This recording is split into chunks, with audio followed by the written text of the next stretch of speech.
তো hello everyone, আসসালামু আলাইকুম। আশা করি আপনারা সব ভালো আছেন। তো আজকে আমিও ভালো আছি। আজকে কিসের দিন জানেন? আজকে হচ্ছে ঈদের দিন। সকাল সকাল ঘুম থেকে উঠিয়ে আমার আঙ্কেলকে নিয়ে আমি একসাথে বাড়াচ্ছি। তো বাড়ার পরে দেখি যে হালকা পাতলা বৃষ্টি হয়ে গেছে। তো আমরা হয়তো বোধহয় ভাবতেছিলাম আজকে নামাজ হবে, তো নামাজটা হয় নাই। আজকে মাঠে আজকে মসজিদে নামাজটা পড়ে সারে নিলাম।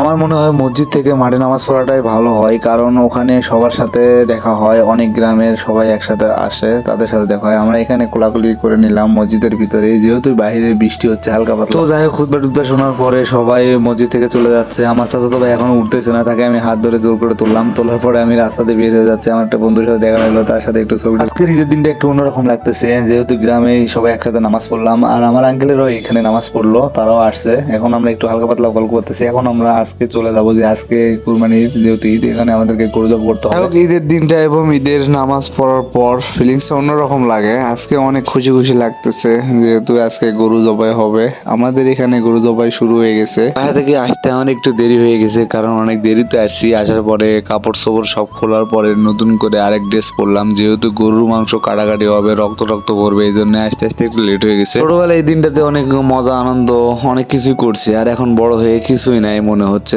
তারপরও খুব ভালো লাগতেছে, কারণ এই দিনটাতে আমরা সবাই একসাথে জড়ো হয়ে এক জায়গায় গরু জবাই করি। রোদ বলতেই নাই, হালকা পাতলা বৃষ্টি পড়ছিল, তারপরও আমরা সবাই এক জায়গায় হয়ে সবাই মিলে গরু কাটাকাটি শুরু করে দিয়েছি। তো আমাদেরটা এই জায়গায় আমরা গোস্ত কাটাকাটি শুরু করবো এখন আমি বসে। তো ধন্যবাদ সবাইকে ভিডিওটা দেখার জন্য। আসসালামু আলাইকুম, ভালো থাকবেন, সুস্থ থাকবেন।